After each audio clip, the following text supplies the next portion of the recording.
Greetings fellow snowflakes, this is my How to Be Human series, where I look at all the different aspects of human relationships and sexuality and try to make sense of the mess. And this is the last of my 2 videos looking at kink and BDSM specifically. And this time I'm talking about safety, consent and some interesting philosophical questions about kink.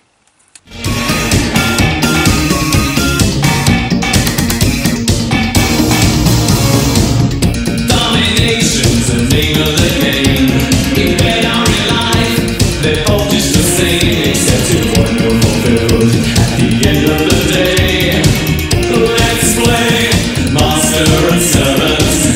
Let's play master and servant. Safety and consent are 2 very important issues in kink and BDSM, and for obvious reasons. BDSM may be about people who get sexually aroused or otherwise enjoy hurting or being hurt, controlling or being controlled, but nevertheless, like any experience that human beings choose to engage in, most people want to enjoy kink activities in a relatively safe way, and also consensually. We may take risks or choose to have edgy, painful things done to us, but most people don't want to actually be permanently or seriously damaged by the experience. Also, if it is not consensual, then it is abuse, pure and simple. Submissives get involved in kink because they want to feel excited, stimulated, energized, emotionally satisfied, or many other positive feelings and experiences. Submissives submit because they like to. No one wants a situation forced on them that they don't want, didn't choose, and isn't, on some level, enjoyable.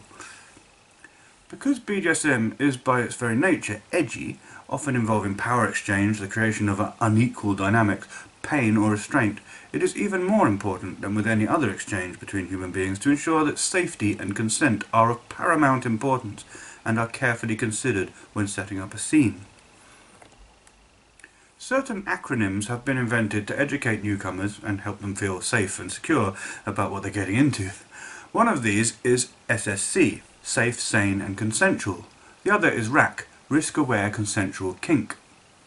When I first got involved in the BDSM scene back in 2005, yes, although I'm still an inexperienced newbie in some ways because I've never been in an actual DS relationship but only ever engaged in casual play in clubs or negotiated some fetish play with my vanilla partners, nevertheless I have been in and out of the kink scene for well over 10 years now.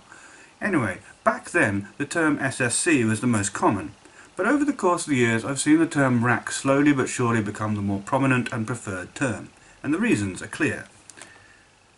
Because the term sane is by no means clear what it actually means, and because no activity any human being can engage in ever can be guaranteed to be completely 100% safe at all times, kinksters now prefer to talk about risk-aware consensual kink.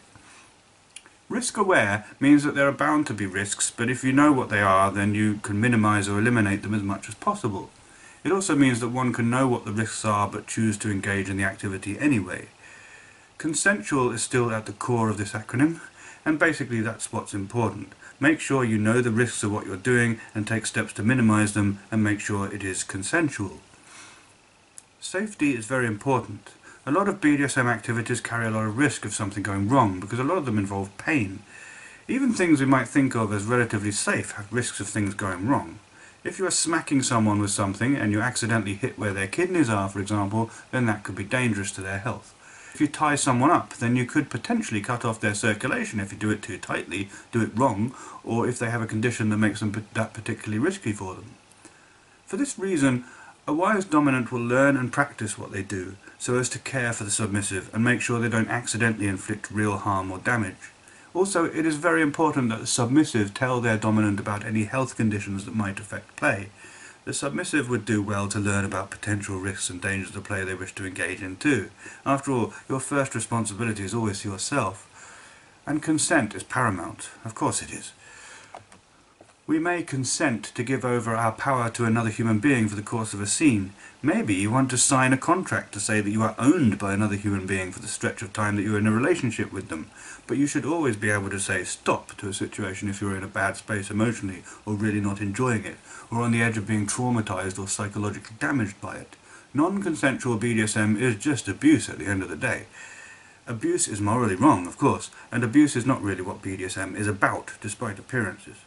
Yes, there may be consensual non-consent, but the point of that is to explore and play with the idea of non-consent, not to actually be raped. This is why negotiation with regards to limits and the use of safe words are so important. Hard limits are things that the submissive doesn't want to experience. In this way, a submissive can hand themselves over to the dominant to experience whatever the dominant decides to do to them without worrying that something terrible is going to happen. A submissive will declare some things hard limits. Soft limits are a bit more confusing and complicated, but I think it's usually things that might be agreeable or even desired, but are touchy and difficult enough that it should be approached with extreme caution. A wise dominant will of course discuss in great detail what their submissive wants and needs from the experience so that trust can be built and play can be as fulfilling and satisfying as possible for both the submissive and the dominant. And safe words are important, especially in scenes where saying no or stop might be part of the fun and not meant to actually stop the play. In that case, it is vital that some other word is used when you actually want the play to stop. The most common safe words used are the famous traffic light system. Red means stop the play altogether. Amber or yellow might be used to slow down the play or take a little time out before play continues again. When the submissive can't speak, e.g. when gagged, then gestures can be used in place of words. This all needs to be negotiated beforehand so that the kink or BDSM activities can be as enjoyable and fulfilling as possible, and mistakes and misunderstandings avoided. I really wished we lived in a world where as much care and attention was paid to ensuring consent and safety in vanilla context too. But anyway, it definitely is of even more importance in BDSM because of the nature of what is happening. And then there is aftercare. BDSM can be physically, emotionally demanding. Sometimes submissives need some time with their dom afterwards to feel reassured and comforted that they did well, that all is well, and to basically adjust back out of the scene before returning to real life. This is because of how intense BDSM can be, especially if the kink play was really edgy. Even kinksters need cuddles and affection after all. In fact, aftercare isn't necessarily just for the submissive. Dominants have emotional needs too. They just spent time hurting, humiliating, maybe even verbally abusing another human being. They too need reassurance that they did well, that all is well, and to adjust back to real life afterwards. Kink isn't just emotionally draining for submissives, it can be so for dominants too.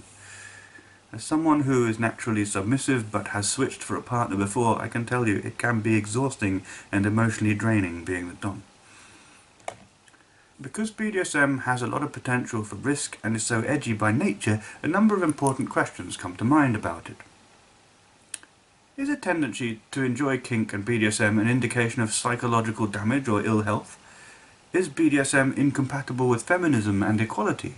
And why are we attracted to kink in the first place? People who aren't into BDSM are often fearful and mistrusting of it. A common idea is that those who get off on being submissive or dominant are psychologically damaged. Something happened in childhood that warped them psychologically into enjoying this stuff. Sure, some people who engage in kink may have been emotionally or physically abused as children, and BDSM might be their way of processing that. Even if that were the case though, it wouldn't mean that BDSM was unhealthy or bad. In fact, given the huge emphasis placed on safety and consent within the community, it would mean that BDSM could be therapeutic for those people. A safe, sane, consensual way of working through those issues and feelings and gaining a satisfying, emotionally fulfilling and reinvigorating experience from the pain and agony within. This is a very compelling idea here, mainly from psychological studies of sexuality from the likes of Freud and so on, that kink is our way of taking negative, painful, humiliating experiences from our formative years and turning them into joy, excitement, passion and desire, thus neutralizing their negative effects, making something positive out of something negative. And that may be the case, some or even much of the time.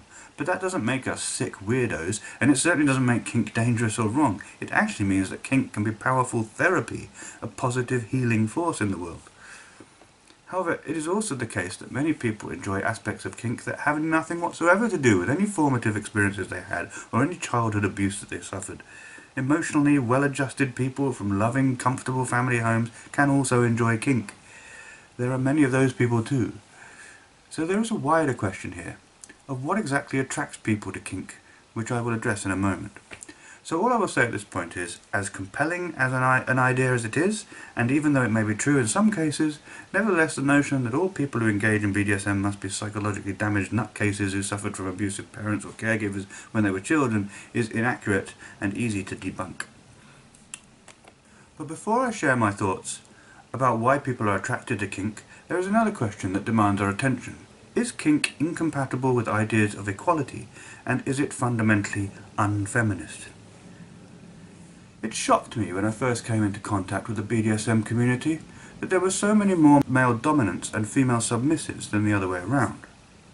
My woman-desiring, submissively inclined brain, which at the time was still locked in an assumed and mistaken self-identity as a man, was actually slightly disturbed and horrified by this. My own kinkiness seemed to challenge conventional gender roles, subvert them and turn them on their head. But here were countless women, happily submitting to dominant men, and it seemed like an affront and an offence to the feminist ideology that had shaped me so heavily up to that point. Perhaps the most shocking thing was how happy and comfortable so many women seemed to be in adopting the submissive role. How kind and gentlemanly the dominant men were. How few the dominant women were. How frustrated and how lonely many of the submissive men were. And so it soon changed from feminist offence to simple self-pitying and frustration. I grew up and got over myself fast, however. This is actually where second-wave feminism and third-wave feminism have a major falling out with each other. The second-wave feminists, which includes many TERFs and SWERFs, would often see the whole kink thing as morally objectionable and utterly against feminist ideals.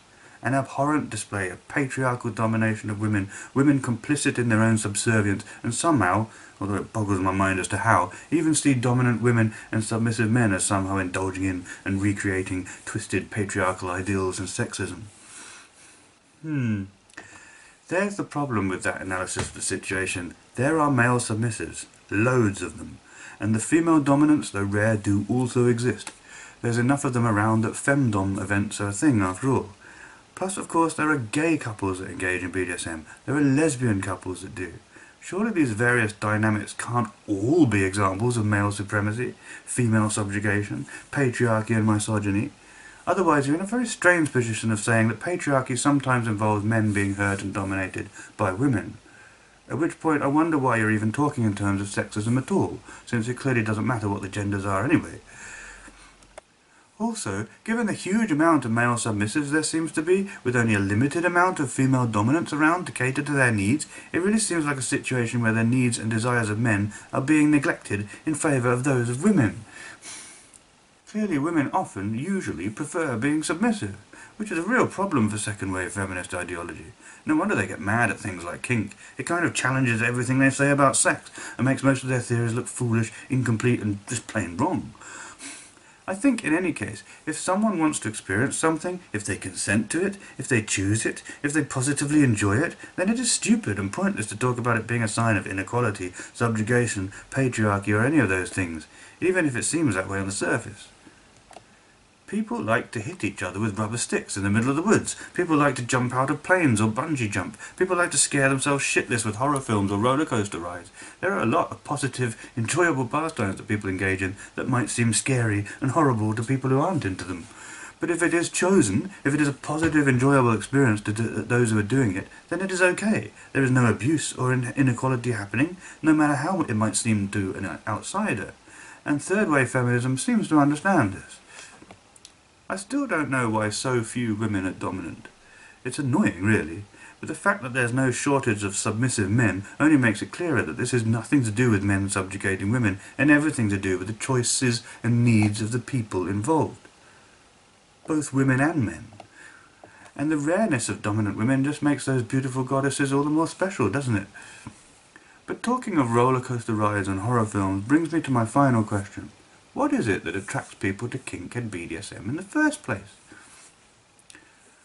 I think it is something primal and natural in the human spirit, actually.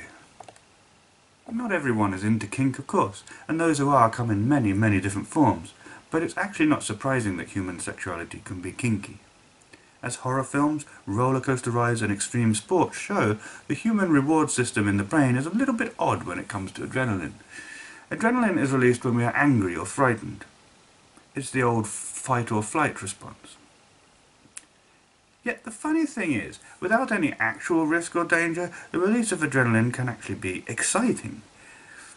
It's why people enjoy amphetamines, a chemical that mimics adrenaline in the brain. It's why people like being scared shitless by horror films, roller coaster rides, or a bungee jump. And it's part of the reason people enjoy spicing up their sex and love lives with kink.